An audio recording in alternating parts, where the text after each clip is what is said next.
जागो जागो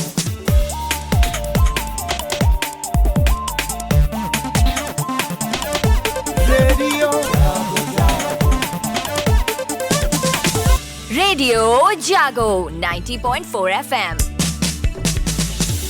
आप सभी सुनने वालों को मेरा नमस्कार। आप सुन रहे हैं रेडियो जागो 90.4 FM। मेरा नाम है आरजे दीपक और आज मध्य प्रदेश के भोपाल में रेडियो फॉर चाइल्ड की यूनिसेफ और शिवशंकर डेवलपमेंट सोसाइटी के साथ मिलकर मीडिया को संपूर्ण टीकाकरण और बच्चों की स्वास्थ्य रक्षा की ट्रेनिंग के लिए एक वर्कशॉप का आयोजन किया गया, जहां पर इस बात पर जोर दिया गया, विचार विमर्श किया गया कि बच्चों की स्वास्थ्य रक्षा कैसे की जाए और संपूर्ण टीकाकरण के लिए कैसे प्रोत्साहित किया जाए। और लगातार इस क्षेत्र में अनेक सराहनीय कदम उठाए जा रहे हैं और सराहनीय कार्य हो रहे हैं। आइए इसी संदर्भ में सुनते हैं सोनिया सरकार, मीडिया कम्युनिकेशन मैनेजर यूनिसेफ के कुछ विचार। जब इतने डाइवर्स स्टेक होल्डर्स को हमें लेके आना पड़ता है फॉर एन इम्यूनाइजेशन प्रोग्राम, तो इनको हमने कैसे एड्रेस किया, especially as you know that the government of India has demonstrated very strong and effective leadership in mobilizing partners. But what are the opportunities and challenges that you can share with us? और इसी के साथ doctor संतोष Shukla, director टीकाकरण कार्यक्रम, जो ये बताना चाह रहे हैं कि टीकाकरण के दौरान, आउटरीच के दौरान किस तरह से आशा वर्कर और आंगनबाड़ी कार्यकर्त्री किस तरह से समस्याओं को फेस करती हैं और किस तरह से वो जोश और जुनून के साथ लोगों को मोटिवेट करती हैं संपूर्ण टीकाकरण के लिए। टीकाकरण कार्यक्रम के अंतर्गत देखा है कि संकल्प जब करा के और लोगों से, खासतौर से हमारी आशा, आंगनवाड़ी और एएनएम को भेजते हैं समाज में, तो वो पूरे जुनून, जोश और जज्बे के साथ काम करती हैं। तीसरा डिपार्टमेंट जो कोविड काल में हमने निकाला, वो बहुत बड़ा समूह है, वो है सेल्फ हेल्प ग्रुप। महिला सशक्तिकरण के अंतर्गत आजकल ज़्यादा चर्चा है और हमारे प्रदेश में 55,000 गाँव और 50 लाख सेल्फ हेल्प ग्रुप में दर्ज हमारी महिलाएं हैं। यू वॉन्ट बिलीव कि हम लोगों ने डिपार्टमेंट ऑफ NRLM के थ्रू एक कंट्रोल कमांड रूम बनाया था और डिस्ट्रिक्ट एंड ब्लॉक ऑफिसर्स के थ्रू हमने FAQ, frequently asked question answer संवाद स्थापित किया था सभी महिलाओं के ग्रुप्स के साथ। उन्हें भयमुक्त वातावरण में कोविड टीकाकरण की बात की थी और उनके माध्यम से जब दोनों डोज उनको लग गए तो उनके परिवारजन को, मतलब 1.85 करोड़ की रीच थी हमारी सिर्फ संवाद के माध्यम से। फिर तीसरा हमारा जो है मास, महिला आरोग्य समितियां सभी गांव में हैं और सभी शहरी वार्डों में हैं और इनको भी हमने जागृत किया है। इस संपूर्ण टीकाकरण अभियान में किस तरह से डॉक्टर सहयोग कर सकते हैं, प्राइवेट एसोसिएशन सहयोग कर सकते हैं, इस बारे में बता रहे हैं डॉक्टर राजेश तिक्कास, सेक्रेटरी IPA। और ये जानने और समझने की कोशिश करते हैं डॉक्टर्स किस तरह से संपूर्ण टीकाकरण में अपनी जिम्मेदारी निभा सकते हैं और किस तरह से सहयोग कर सकते हैं। प्राइवेट डॉक्टर्स को हम इन्वॉल्व कर सकते हैं, सिटीज़ में तो है ही, और स्पेशलिस्ट जैसे कि मेरी जो फेटर्निटी है वो पीडियाट्रिक्स की है, तो हम जो रूरल सर्विसेज में हैं या रूरल एरियाज़ में या थोड़ा दूरगामी या ट्राइबल एरियाज़ में जो डॉक्टर्स हैं और स्पेशली जो पीडियाट्रिशियंस हैं, उनको हम अपने एसोसिएशन के द्वारा एसोसिएट कर सकते हैं और जो गवर्नमेंट की पॉलिसीज़ है वो पर्कुलेट कर सकते हैं, उनको इन्वॉल्व कर सकते हैं। प्राइवेट डॉक्टर्स या एसोसिएशन एडवोकेसी भी करती है इम्यूनाइजेशन की, और जब कोई प्रोग्राम्स चलते हैं इम्यूनाइजेशन के, जैसे पल्स पोलियो प्रोग्राम है, कोविड वैक्सीनेशन है और जो रूटीन इम्यूनाइजेशन प्रोग्राम्स है, तो being an representative of association, we are also advocating that policies. We are also giving the private doctors or the association can give the academic background for the immunization.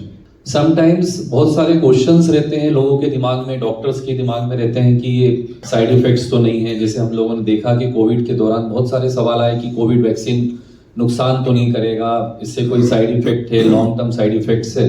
तो private sectors या association in सारे questions को solve भी कर सकती है और advocacy और कुछ एकेडमिक बैकग्राउंड के साथ में भी अपना सपोर्ट दे सकती है या प्राइवेट डॉक्टर्स अपने सपोर्ट दे सकते हैं।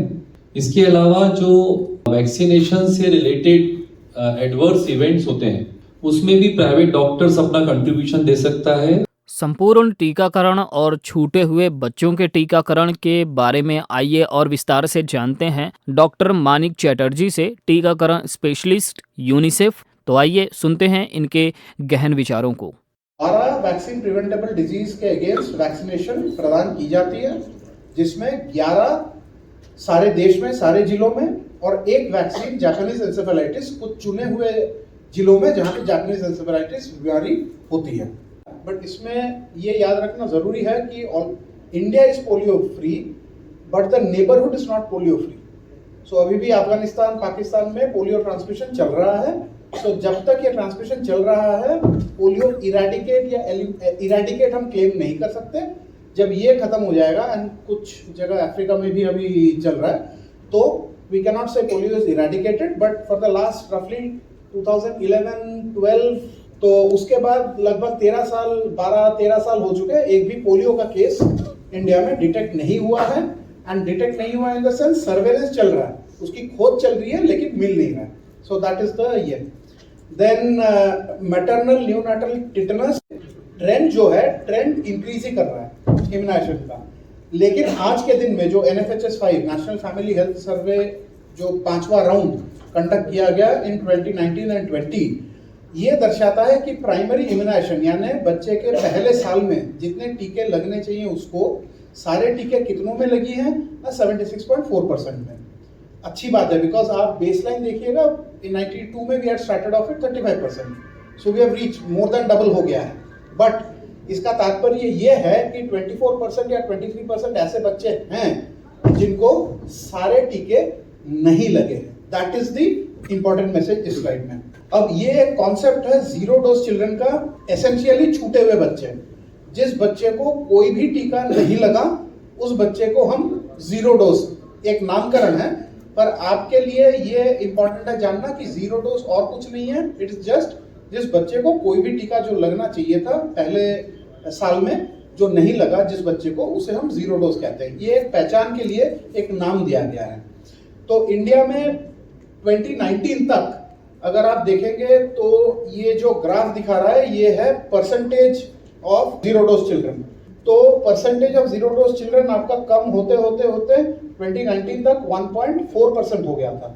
इन सभी विचारों को सुनने के बाद एक विचार यही आता है कि संपूर्ण टीकाकरण कितना ज़रूरी है और बच्चों को बीमारियों से बचाने के लिए, बच्चों की संपूर्ण स्वास्थ्य रक्षा के लिए टीकाकरण बहुत ही आवश्यक है। और इस दिशा में कदम उठाने के लिए हर किसी को कदम मिलाकर चलना होगा। सुनते रहिए रेडियो जागो 90.4 FM। ये है हरदोई का अपना रेडियो।